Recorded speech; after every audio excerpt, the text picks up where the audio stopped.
Today, we are speaking with Heather Glogolich, Men of the Law podcast. Today, we're going to talk about, jujitsu and law enforcement and, kind of the topics around that. Not just the defensive aspect tactics, but kind of the, more personal stuff for me, the mental health and the physical aspect is a huge part of it. Forget about the defensive tactics part. And, I've been reaching out to people on Instagram and people kind of doing the same thing I've been doing, and you're one of them. And I've been able to meet a lot of great people kind of all over the country and, kind of taking the opportunity to talk to these people that are kind of doing the same thing I'm doing and have the same kind of interests. So, I definitely wanted to talk to you because, your experience, 20 plus years in law enforcement, you have a great understanding of what, the job really is. And, you do it on a daily basis and to kind of get it from the female perspective too, which is which is different. So yeah, welcome to the podcast. Thanks for coming on this morning. Thanks for having me. I'm excited. Yeah. So just a little background, 20 plus years in law enforcement. You're in Newark, New Jersey, correct? I am now, yes. Yes, you are now. You also do multiple other things, but we don't have to talk about all that stuff today. I know you're very involved in many, many projects and very busy person. So thanks for taking the time to talk to me today. But Yeah, of course. just kind of to start, I always kind of ask people like, where and how did your jujitsu journey start? Such a good question. I'm a mom also of 4 kids. And so I had to choose things for my older two that had a schedule that was a little bit uh, easier to manipulate based on my custody back then when I was divorced. And so one of the things that was easy to do was karate, right? So I was like, oh, let me put my son in karate. And he ended up becoming like a first degree black belt like when he was young and has never used it again. Mhm. And so my fourth child is they basically say she's my mini me. She's just kind of like a beast, right? She wants to play football. And I never got to because girls didn't really do that when I was growing up. And I was like, I'm not putting her in Taekwondo. I'm just not going to do it. If I wanted her to be in something, I wanted it to be something that would be applicable to, potentially saving her life someday and giving her a little bit more empowerment, like in close quarters instead of just strikes and things. So I started looking around and I got a recommendation for All Star, which is owned by Patterson, and it's where we live, but close to where we live.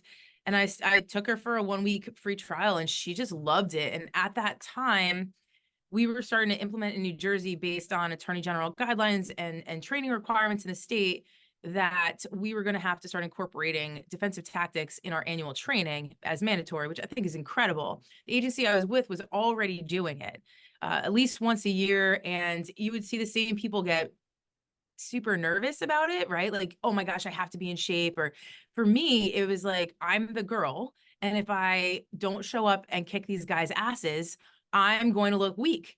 And I also knew that I didn't want to hurt them. And I've never been taught the balance. I've never been taught about body movement and control. And so I was pretty injured a couple times when we were doing it. I've had 8 knee surgeries and a hip replacement. 2 of my knee surgeries were knee replacements also. So Oh, wow. kind of like bionic woman over here. So it was always never like I never had the ability to start because I was always having surgery after surgery. And then in October of 21, I got diagnosed with Lyme's disease right Oh, wow. before I was scheduled for my hip replacement, which was in 2022. And I made a promise to myself because I had enrolled Hadley, my youngest, in jujitsu, that I needed to be the example and start going too. Sure. So, kind of with all of that, I linked up with NJWLE Jiu-Jitsu, which is owned by Matt LeKelt, who is a detective in New Jersey, and then Scott Anderley, who is a chief in New Jersey now. And it was just them getting a bunch of cops together that train jujitsu once a month to just roll around with each other because we're not all at the same gyms. And I saw a real need for women to have the opportunity to do the same thing in order to prepare for this mandatory training. And who am I to run an organization like New Jersey Women in Law Enforcement as the president and stand up there and preach and say, you need to do this and you need to, take the ownership of being tactical and strong and understanding what you can and you cannot do physically if I wasn't going to do it also. So Correct. Yeah. we started doing an hour before the open mats. It was women only, and we've had up to 30 female cops. And we started with a very close, small amount of women cops that train jujitsu in New Jersey, and now we're up over 100. Like it's amazing Wow, that that I is a lot. Yes. that I know of, right? Hmm. So, and we've got some incredible like black belts and brown belts and purple belts. Two of my friends just got blue yesterday. It's just awesome to watch. And so, February 2nd of 2022, I had my hip replacement, and 6 weeks later, I started jujitsu. And I Wow. have looked back, and I love it. And my doctor was like, "What are you doing?" Yeah, It's probably the best rehab I ever did, because think about it, it's all hips, right? So that's my true. mobility came back really, really fast. And Yes. I loved where I was at All Star. I really did. But at that point, I was with a different agency, and I was working the 15:03 shift as a patrol lieutenant. So the 11 o'clock was the only one that really worked for me. And now that I switched agencies and I work banker's hours Monday through Friday, Yeah. I couldn't stay there. And so I started going to a different gym called Subforce, Okay. and it's at 5 a.m. and it's very first responder focused, which is awesome. They'll even throw free classes. Like if you're a first responder and you just show up at 5 a.m., like you can come for free. Like there's no mat fee. It's awesome. It's this community. It's like it's not even a community. It's become like my family. And for me to get Yeah. up at 45 in the morning to drive a half an hour to train, to drive a half hour back, take care of my kids, and then spend 8+ hours at work all day, like it's all about an It's a incredible. commitment. Yeah. Yeah, Yeah. yeah. And the I love it. 5 a.m. is, yeah, we have a morning crew. We do the 6:30 a.m. crew, and they're a solid tight crew. And it's, yeah, that's part of their day. They get up every day and they're like, I got to go train jujitsu no matter what's going on. So 5 a.m. is even earlier. That's Yeah. amazing. And at this point now I'm training like anywhere from 5 to 7 days a week. That's great. Uh it is great. And I'm actually going to compete in March at two events at my old ass age of 43 as Hey, a white belt. that's fine. That's why there's a masters division. I still compete in masters division. Every Yeah. time IBJJF comes to Chicago, I always suit up and go out there, and I always look forward to that. So yeah, no, that's good. It's good. Yeah, I'm excited. I'm Yeah. really excited and not nervous. And there's a story behind a lot of things for me. My ex-husband was also a police officer, and we were Mhm. involved in a domestic violence incident. And one of the things he did, like the last time I really took any of his physical abuse and we got separated, was he had strangled me twice. And part of jujitsu for me, which I've realized, is like now I get to choose, right? And all the chokeholds and all the strangulation moves that we use, I it's so empowering to have taken that back and to realize like how far I can go, and that the people that are doing it to me are not trying to hurt me. And it's really helped with a lot of my PTSD that came out of that whole incident with my ex-husband. So there's like this twist with it for me, and it just makes me feel strong. I preach like across the country when I teach about how phenomenal jujitsu is, of course, but it's like finding the right school and the right group of people. And I mean, even to this day, I don't necessarily get nervous walking on a mat anymore, but you always don't want to look like the weak girl. Mm. And that's our issues as women. But again, you also don't want to be a guy that walks on the mat. And we can't get around egos, right? We all have them, no matter what. They could be very Mhm. small, they could be very big.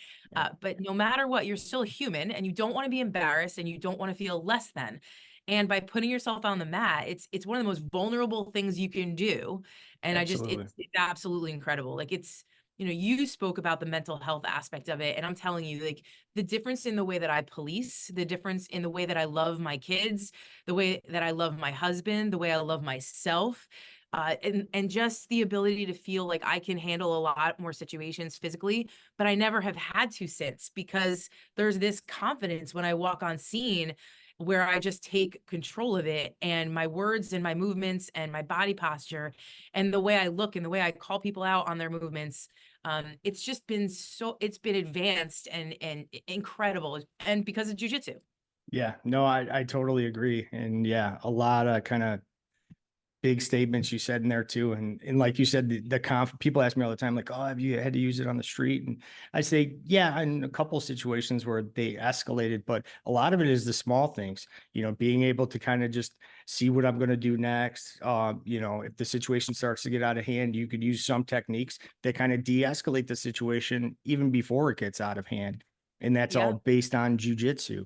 And you talked about like a martial art that kind of finds the balance, and you talked about balance. And, with most law enforcement, we're kind of on this, the sliding scale of use of force. So, if they go up, we have to go up. But if they come down, we also have to come down. And that's been, I've seen a lot of issues with that in law enforcement. And one thing jujitsu teaches you, you can bring it up and then you could slow it back down and control a situation like that. And I think that's one of the, fantastic aspects about jujitsu. So, if you have a subject that goes way up, you can meet them there. But when it also comes back down, you can control that and bring yourself back down. And like you said, the confidence in that comes from training, it really helps me on the street, and I feel more confident. I probably, behave a little more confidently, dealing with situations, and that's all based on jujitsu. And so talking to people like you, I'm just trying to, because I think people have a misconception of a lot of what jujitsu is and what's going to happen. That's why I always tell people, just come take one class, try it out. And you talked about females in jujitsu, and the females at our school, there's 4 female black belts there. One is a professional MMA fighter. And talk about being humbled. I'm humbled by a 115-pound female, on a constant basis, Yeah. because they are tough as nails, and they are no joke on the mat. And you really have to check that ego and go, they're better than me. And that's the way it is. And you got to keep coming back and keep training. That's what it's all about. But that's when you really see the power of jujitsu, when a 100-pound female, get you in a triangle hold that is coming and you can't get out of it. And so Yeah. yeah, very And I love that, right? Like here, we 20 years of law enforcement experience I've had, and I've never had anybody in my family that was part of law enforcement. So it was brand new to me. And I think that, I mean, honestly, my only regret with jujitsu is not starting sooner, right? And that's what I hear from so many people. mm, And there's still this mindset from people that women don't belong in this profession. I have no problem proving people wrong on a daily yeah, basis, and letting go of caring and letting go of your individuality in order to fit in. And I think jujitsu just enhances so much of everybody's individual strengths and really shows you where there are areas that need improvement. I don't like the word weakness. I don't think we have weaknesses. I think we have areas that need improvement. But I love what you just said about that, because there's so many times, and not so much as much anymore. New Jersey's been a very progressive state in trying to be inclusive and non-discriminatory based on so many attributes. But I'm not gonna lie when I say, if I see a very, very tiny little girl who wants to be a police officer and she's done nothing to strength train, nothing to learn how to defend herself, I will think the same thing about her as I would about a very small guy who doesn't either. Like, you absolutely. could potentially be a liability, but then you have Absolutely. to give them the opportunity to show you that they're not nervous. And again, when we talk about jujitsu and how important it is, the one thing that they taught us in the academy and always did was distance is your friend, right? But we don't always get to dictate that narrative. Nope. And so when somebody gets close to you, you automatically, with somebody with no training, and obviously I'm speaking from my own mindset and my own experience, I felt threatened immediately when someone came in my close space, because I started to feel like I wasn't necessarily as in control. And Mhm. with jujitsu, you learn how to be close with people and how to pull them in, and how to utilize that closeness as a strength instead of a weakness.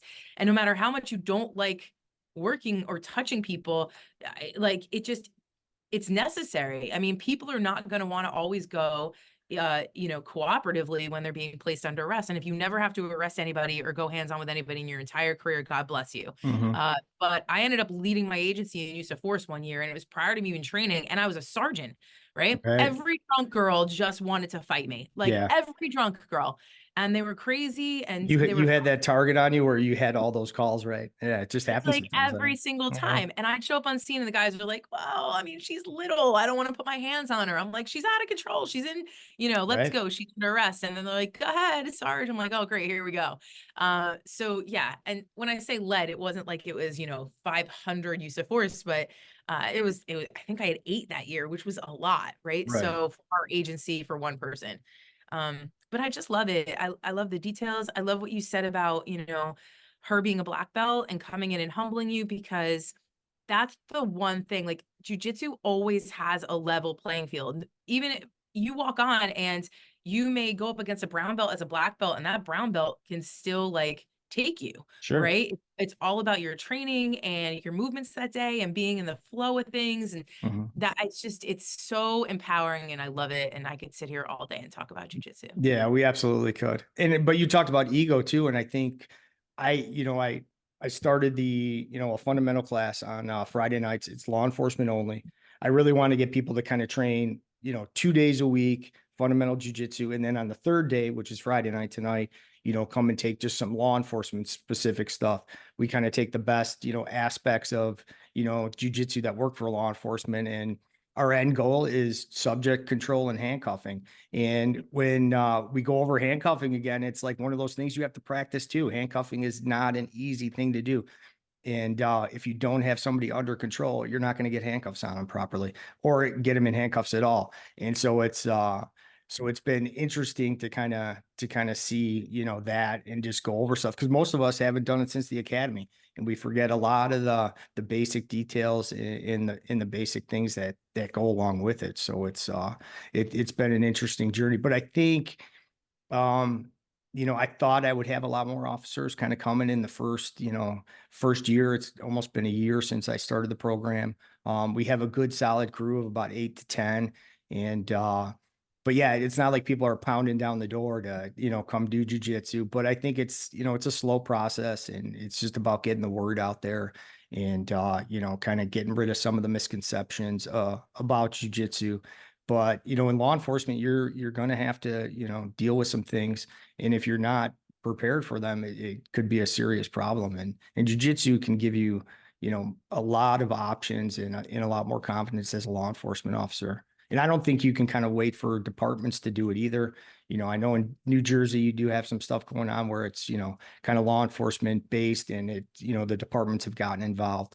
Here, it's not that case. You're just kind of on your own to do any kind of extra training yourself. And there's a lot of good jujitsu gyms here in Chicago. And so that's why I kind of wanted to start this kind of specific program just for that. So that's kind of, Love it. And it's so yeah. proactive, right? I am going to do a public service announcement though. So Hmm. there's nothing that bothers me more.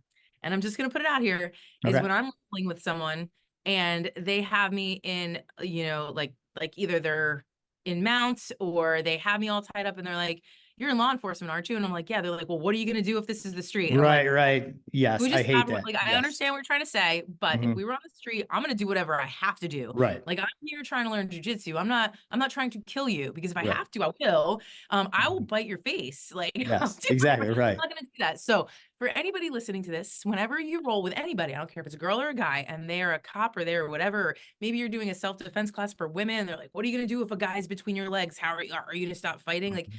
don't do that. We're in a controlled environment, and while your intentions are good because you're trying to get us there, it's not the same thing. And No, nothing bothers me more than that. So no. that's my public service announcement through Yes. this.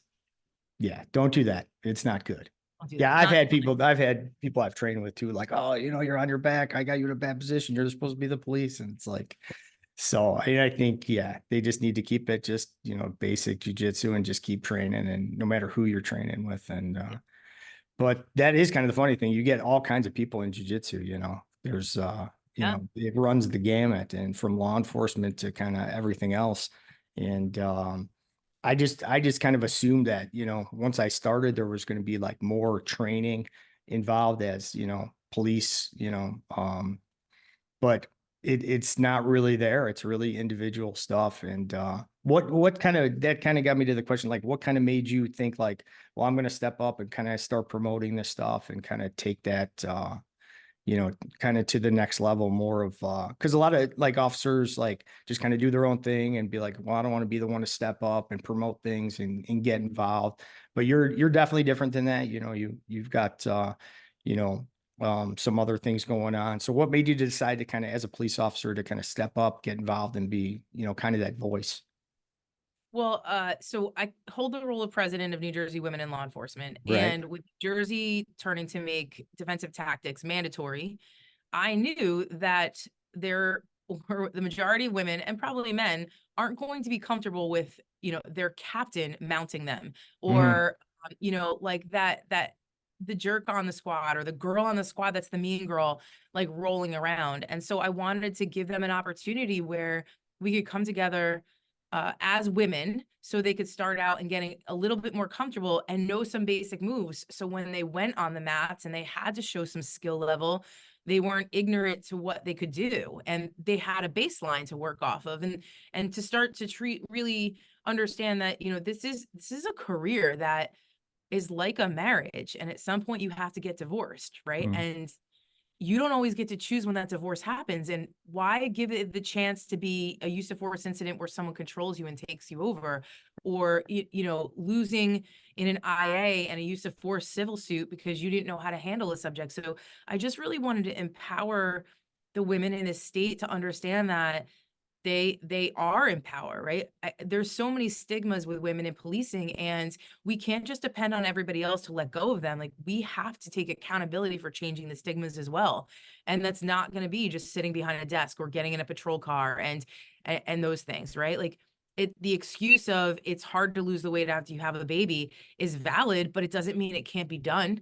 And Right. often women put themselves last all the time, especially when we become mothers. We think that Mm. we owe this primary responsibility role to go towards our children, and then we're balancing, you know, feeling like we're showing up at work and also showing up for our kids, and then we get mommy guilt, and then we're like, I can't take my newborn to the gym because I don't want to ask the dad to babysit. Like, the dad isn't babysitting, the dad is the dad, right? So I felt like I had to be the example. Like, you can't make change unless you step up. I wasn't just gonna talk the talk without walking the walk. And I mean, I'll be really transparent here. Before I got diagnosed with Lyme's, I was about 230 pounds, diabetic, 4 kids, 4 C-sections, all the surgeries, Mm. not great mobility, and just slacking in the self-love department, huge.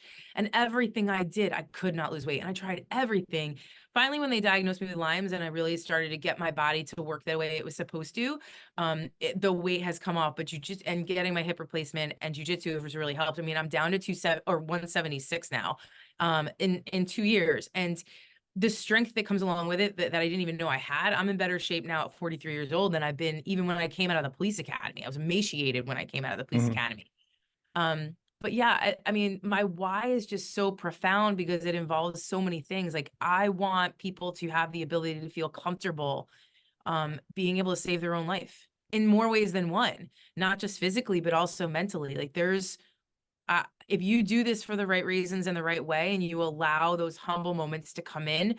I mean, I even got checked last night. Like, I am, you know, I'm rolling around and I'm there, and you know, I've been working really, really hard for my blue belt, and I put in a lot of time, and I'm not saying more than most, but training 5 to 7 days a week isn't necessarily like something a lot of people do.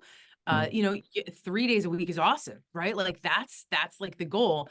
And I know, like, I'm competing first. So there's like a wait period. And this girl that started after me and doesn't go as much as I do at her gym, definitely deserving of a blue belt, like, definitely got it last night. And I was there to watch it. And so it's that constant back and forth in my head of like, why am I not worthy? And then you have to rewrite the script in your head, right?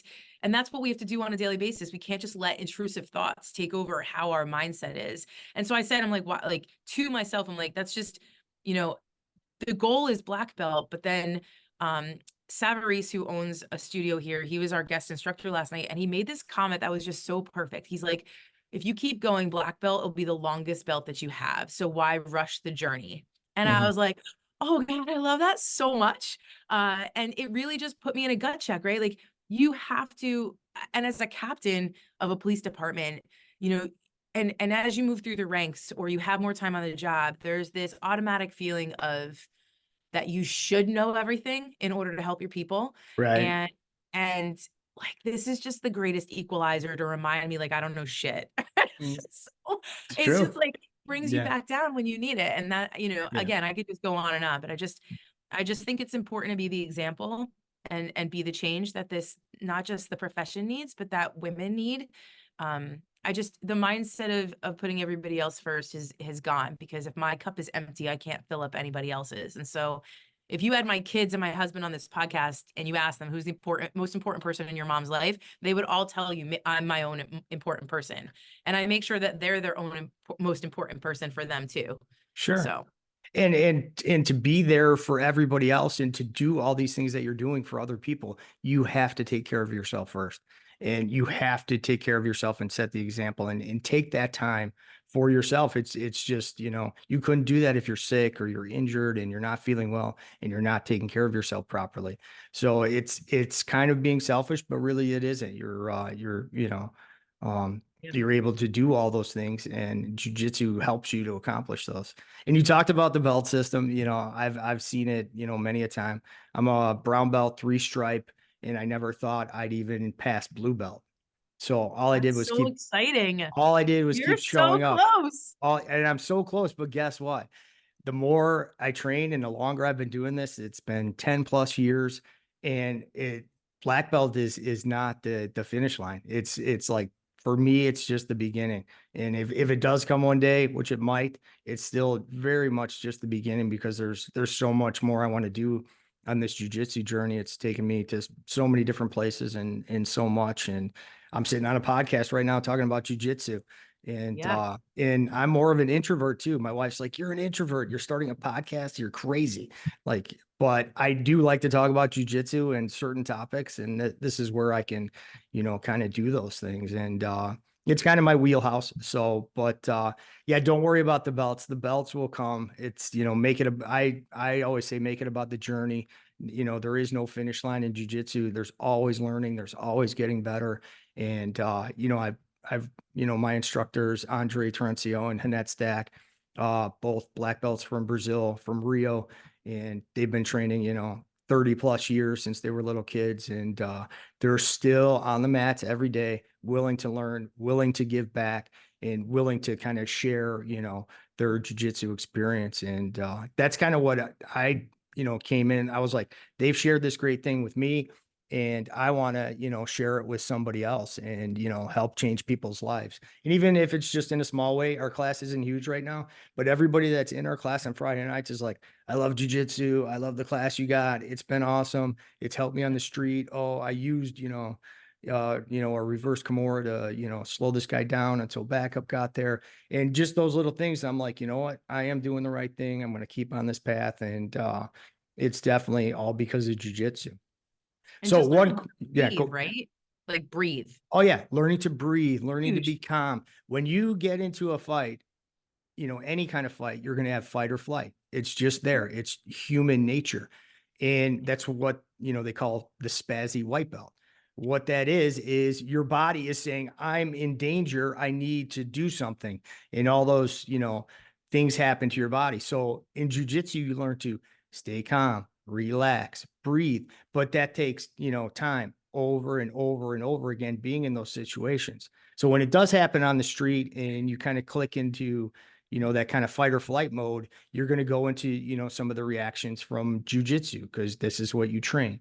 And I think it definitely helps in that aspect too. Just learning to breathe, stay calm in situations. And that's fantastic for law enforcement, because, we're like that all day. We go from doing nothing to, "Holy crap, I'm on this job now." Boom, back down to doing nothing, and that up and down of all day. And that breathing aspect really helps you. Yeah, definitely. Yeah. So I was going to ask you, because I did see you trained with Ashley Smashley at Yeah. OTX Tactics. So I'm a big fan of them. I kind of follow them, Jiu-Jitsu 50. And just a quick little thing. BJJ Cops is coming to Chicago.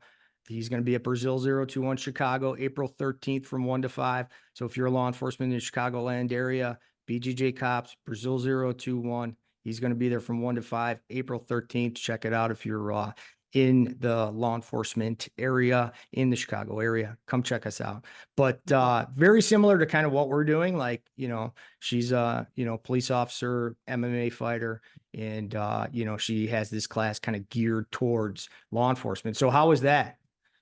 Ah, I mean, I was starstruck, which is hysterical Yeah. because she said she was starstruck. So we were like, so I went to San Diego for the International Association of Chiefs Police conference, right? So my Mhm. chief brought me and the other captain. He's like, "The potential for you guys to be chiefs is there. You should go." I was like, "Okay, this is fun. I'll go to San Diego."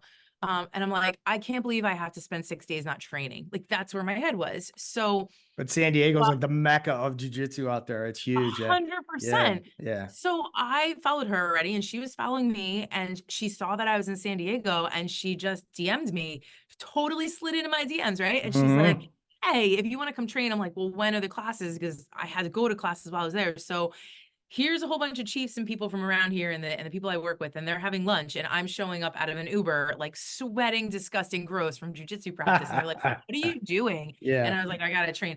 I'm telling you, I walked in one. She's just so humble and kind. Mhm. It was obviously we're sisters in blue, so it was an immediate connection. I got to train with some of her people, and the program she has going there is just so incredible. I mean, I walked away with a lot of things learned that day, which, I really always try to focus on, okay, I want to at least learn one thing today. And I always do, but I must have learned like 8 or 9 things from her and her team within a short hour. And it was just so cool to be somewhere else. And, I'm still learning. So I was like, oh, is it gi or no gi? She's like, yeah, in 10th planet, we don't have gis. I'm like, oh, good to know. Yeah. Right. So, I love the aspect of learning and she still keeps in touch. And she's just an incredible soul and her purpose is so incredible. I will do anything to support her. She's amazing. All right. Shout out to Ashley Smashley at Yeah. Shout out to my OTX girl. Tactics. No, yeah, I always I follow a bunch of people that are kind of doing, in the same field I'm doing, which is, specific jujitsu for law enforcement. I know they have a great program out there in San Diego. Jiu-Jitsu 50 is a great one, BJJ Cops. So there's a lot of, professional jujitsu people. And like Ashley, she's a professional MMA fighter. So in her Yeah. own right. And very good at what she does. So, but I did see that on your Instagram. I was like, oh, that had to be cool to go out there It was really awesome. and train with them. Yeah, so that's I've great. gotten to train in a couple states now, so it's been an experience. And like there's this added connect, right? So as I travel the country and I speak, there's already this connection of being a sister in blue with because most of the classes I teach are for women, right? Mhm. Empowering women to really take the accountability and to just feel like what they're feeling, they're not alone.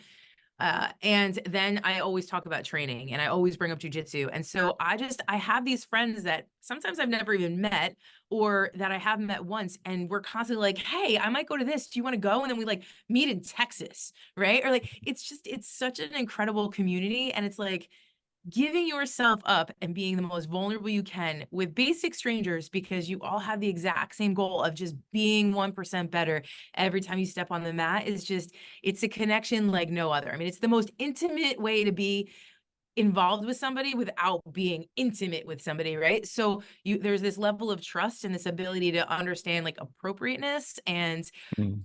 and just you're giving someone the best of yourself in the moment in order to help them be the best of themselves. It's awesome. I love it. No, no, I agree. And it is hard to go like somewhere else and train. I just took I just went to a seminar with Aaron Genetti. I don't know if you know him. He does knife control concepts out of Ohio. So he's got kind of this cool system on knife control. So I'm like, oh, I got to take this. It looks interesting, but it's very like wrestling based, jujitsu based. But it was something new for me, something different, some new moves and stuff. So it was, a little awkward at first, starting out, but once I got there, everybody is basically in the jujitsu community. They're all working to better themselves and, just do better and learn different concepts. And I'm kind of a firm believer in that since I'm, teaching a class on Friday nights. Yes, I do know the basic fundamental jujitsu stuff, but I also want to learn more and I want to, kind of expand myself too to bring that to my students on Friday night too. And Yeah. there's a lot of good people out there and a lot of good people in the industry that are doing good stuff, and that stuff can apply to, law enforcement. So Yeah. yeah. So if you had like a statement to say, if you were meeting a young, brand new female officer still on her cycles, ready to come out, what advice would you give after, having a 20-year law enforcement career? Oh, let me sum it up. What would you give Um, that advice? Probably to any officer. I Hmm. always, when I was a field training officer, the one thing I said was, do me a favor and write down how you feel right now. Putting this uniform on, showing up, and getting the job that you worked really hard for. Like, write that down, put it in your locker, because you are going to have way more bad days than you're going to have good. And when those days are that you feel like quitting, like, look at your why and constantly reevaluate what your why is, because it should change. Mhm. Two, don't wait for anybody else to give you the training that you want, because no, they're not required to. And this is a profession, not just a job. And in order to remain a professional, you have to continue to have continued education, whatever that looks like for you. And then don't ever let anybody put you in a box that you don't want to be in. Like, you can evolve and you can change. And 20, 25, 30 years is a really long time. It might be longer than any relationship you've ever had. And so you have to treat it as such. You have to care for it, and you have to love on yourself, and you have to show yourself grace and patience, just like you show or should be showing everybody else. And the one thing I like to tell, any officer is, like, don't judge people just based on an interaction or what other people tell you about them, because you have no idea what anybody else has ever been through. You don't know their history, you don't know their why. And what other people think about you shouldn't really dictate who you are. Like, you don't need to impress people to do the job right. And just show up every day and give your best, and understand that your best is not everybody else's best. So my 100% is not most people's 100%. So I'll take you at your 100 if it's my 70, because that's what you're giving me. So yeah, those are kind of some of the nuggets I try to tell people in their career. No, thank you. That was great advice and well said. And to see somebody with 20 plus years on and still be, working hard and, being positive. And that's one of the hard things I know in law enforcement, because the job kind of wears down on us, but to continue to be positive and to continue to, work and better ourselves in this career, I think it was very important statement. So we are kind of running out of time here, but Yep. yeah, it was a pleasure talking to you. See, that was 45 minutes of just straight jujitsu, not even covered, all the other stuff you're doing on a daily basis. But yeah, absolutely. If you're ever in Chicago, stop by, Cool. come train with us. You have a second home at Brazil 021 Chicago.